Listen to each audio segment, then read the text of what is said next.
Good morning all. हम लोग discuss कर रहे थे कि विद्यालयों में पाठ्यचर्या की आवश्यकता यानी कि need of curriculum in school, और इसके भीतर हम लोगों ने 18 पॉइंट के अंदर 9 पॉइंट को या 9 टॉपिक को हम लोगों ने देख चुका था। और वो टॉपिक है जो हम लोग डिस्कस कर चुके थे कि सुव्यवस्थित शिक्षा की व्यवस्था, उद्देश्यों की प्राप्ति, ज्ञान प्राप्ति का साधन, शिक्षण सामग्री का निर्धारण, स्तर बनाए रखने में सहायक, मूल्यांकन प्रक्रिया में सहायक, लोकतांत्रिक मूल्यों का विकास, आवश्यकताओं की पूर्ति और पाठ्यपुस्तकों के निर्माण में सहायक। अब जो आज हम लोग स्टार्ट करेंगे 10वें पॉइंट से, वो है शिक्षण विधियों का चयन, यानी कि selection of proper teaching method, कि मेथड हमारा टीचिंग का जो मेथड है वो कैसे होगा, क्या होगा। तो पाठ्यक्रम ही शिक्षण विधियों का निर्धारण भी करता है। जैसा पाठ्यक्रम होगा तदनुरूप ही शिक्षण विधियों का प्रयोग किया जाता है। यही कारण है कि हिंदी भाषा की शिक्षण पद्धतियाँ रसायन विज्ञान की शिक्षण पद्धतियों से भिन्न होती हैं। पाठ्यक्रम के अभाव में शिक्षक के लिए शिक्षण विधियों का चयन करना बड़ा कठिन हो जाता है। अगर पाठ्यक्रम नहीं हो हमारे पास तो एक शिक्षक के लिए भी ये बहुत डिफ़िकल्ट हो जाएगा कि हम कौन से टेक्निक को यूज़ करें कि बच्चे सेटिस्फाई हो जाएं। 11th, समय एवं शक्ति की बचत, saving of time and energy. तो पाठ्यक्रम के कारण ही शिक्षक तथा छात्र अनेकानेक निरर्थक क्रियाओं से बच जाते हैं। वे अपनी क्रियाओं को पाठ्यक्रम की सीमाओं में ही सीमित रखते हैं। इससे उनके समय तथा शक्ति की बचत होती है। पाठ्यक्रम के कारण ही अध्यापक यह सुनिश्चित कर पाता है कि उसे क्या और कब पढ़ाना है। तो अगर हम टीचर हैं और हमारे पास सिलेबस या करिकुलम नहीं हो तो मैं क्या पढ़ाऊं और मैं कब पढ़ाऊं ये कैसे डिसाइड करूंगा। तो इसलिए पाठ्यक्रम का होना बहुत ज़रूरी है ताकि टीचर ये जान सके कि मुझे क्या पढ़ाना है, कब पढ़ाना है, कैसे पढ़ाना है। तो वे अपनी क्रियाओं को पाठ्यक्रम की सीमाओं में ही सीमित रखते हैं। इससे उनके समय तथा शक्ति की बचत होती है। पाठ्यक्रम के कारण ही अध्यापक यह सुनिश्चित कर पाता है कि उसे क्या और कब पढ़ाना है। वह अपने शिक्षण की योजना बना पाता है तथा छात्र भी यह जान लेते हैं कि उन्हें क्या और कब पढ़ना है। अगर एग्जाम्पल के तौर पे हम लोग देखेंगे तो जैसे बीएड फर्स्ट ईयर या बीएड सेकेंड ईयर के जो सिलेबस को आप लोग पढ़ रहे हैं, तो ऐसा तो नहीं है कि जो जो भी स्टूडेंट बीएड फर्स्ट ईयर में हो वो बीएड सेकेंड ईयर का सिलेबस पढ़ रहा है, या ऐसा भी नहीं हो सकता है कि जो स्टूडेंट बीएड सेकेंड ईयर में हो फिर से बीएड फर्स्ट ईयर के सिलेबस को कवर कर रहे हैं। तो यही होता है कि अगर करिकुलम मेरे पास है, मेरे पास सिलेबस है, तो ये तो मुझे पता है कि मुझे अपने इस एक वर्ष में क्या पढ़ना है, क्या नहीं पढ़ना है, और कब पढ़ना है, कैसे पढ़ना है।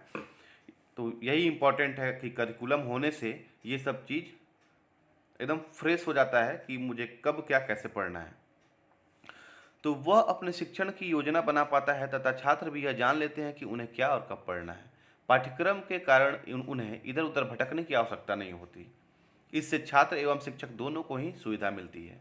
अब जब करिकुलम हमारे पास है, सिलेबस हमारे पास है, तो जाहिर सी बात है कि एक टीचर होने के नाते भी हमें लाभ है और एक स्टूडेंट होने के नाते भी हमें लाभ है। 12, शिक्षकों के लिए मापदंड, the set criteria for teachers. तो शिक्षण अधिगम प्रक्रिया में पाठ्यक्रम शिक्षक द्वारा आगे बढ़ाया जाता है। पाठ्यक्रम शिक्षकों के लिए मापदंड तैयार करता है कि शिक्षक पाठ्यक्रम को किस प्रकार छात्रों तक पहुंचाए। सभी विषयों को एक ही शिक्षक द्वारा आसानी से नहीं पढ़ाया जा सकता, इसलिए पाठ्यक्रम शिक्षकों के लिए मापदंड तैयार करता है। शिक्षक को अपने विषय की उचित जानकारी होनी चाहिए तथा ताकि शैक्षिक उद्देश्यों को आसानी से प्राप्त किया जा सके।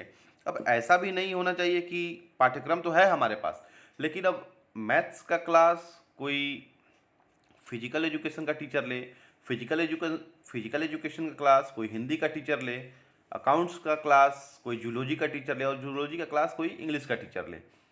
तो टीचर को क्लास हमेशा वही मिलना चाहिए जिस विषय पे उसको कमांड है। 13, निरंतर अनुभवों का विकास, यानी कि डेवलपमेंट ऑफ कंटिन्यूअस एक्सपीरियंस। पाठ्यक्रम निरंतर तथा क्रमानुसार अनुभवों के विकास का परिणाम है, क्योंकि समय व परिस्थितियों के अनुसार प्रत्येक वस्तु में परिवर्तन होता है। उसी तरह पाठ्यक्रम निरंतर व क्रमानुसार अनुभवों का विकास करता है।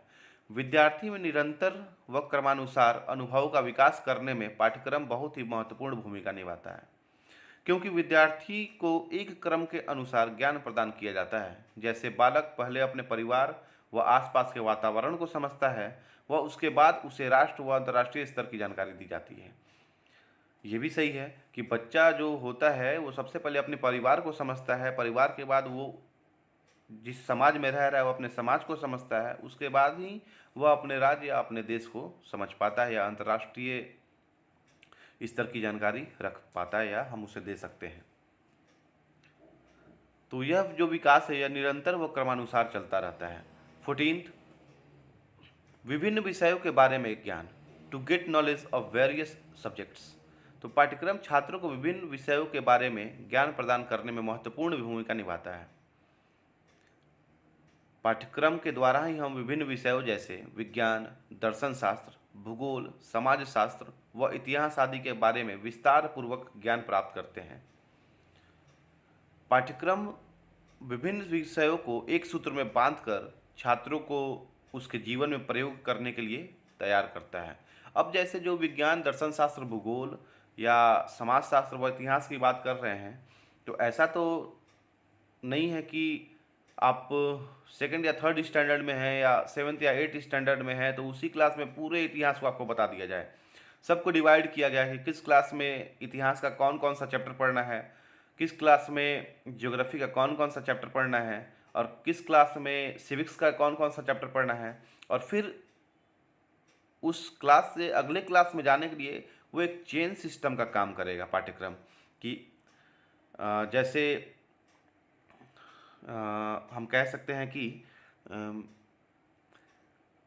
ज्योग्राफी का क्लास है और लैंड के बारे में हम लोग पढ़ रहे हैं।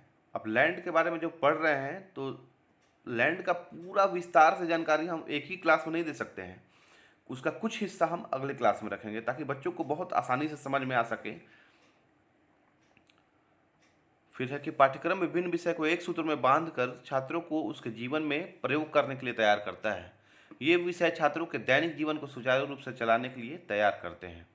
15, स्थानीय स्रोतों का अधिक प्रयोग, तो proper use of local source.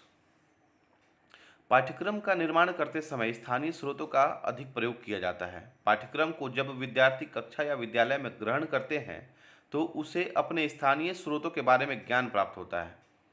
वे उन स्रोतों को अच्छी तरह से प्रयोग करना सीखते हैं। वे स्थानीय स्रोतों को अपनी आवश्यकताओं के अनुसार प्रयोग कर सकते हैं जिससे उनके ज्ञान में वृद्धि हो सके। अतः पाठ्यक्रम में स्थानीय स्रोतों का महत्वपूर्ण स्थान है जो छात्रों की मौलिक आवश्यकताओं की पूर्ति करने में सहायता करता है। 16, पाठ्यक्रम एक साधन के रूप में, करिकुलम एज अ सोर्स। तो पाठ्यक्रम अब साधन के रूप में कैसे होगा, तो पाठ्यक्रम की आवश्यकता छात्रों को उनके जीवन में विकसित करने के लिए भी होती है।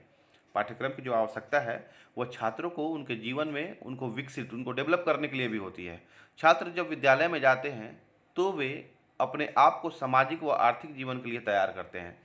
जब कोई स्टूडेंट विद्यालय के भीतर जाता है, विद्यालय जाना शुरू कर देता है, तो वो अपना सामाजिक और आर्थिक जीवन अपना डेवलप करने लगता है।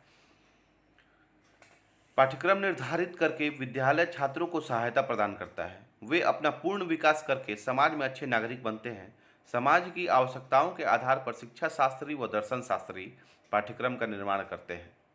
इस पाठ्यक्रम को छात्रों की रुचियों के आधार पर निर्मित किया जाता है। समय के साथ साथ पाठ्यक्रम में परिवर्तन अनिवार्य होते हैं।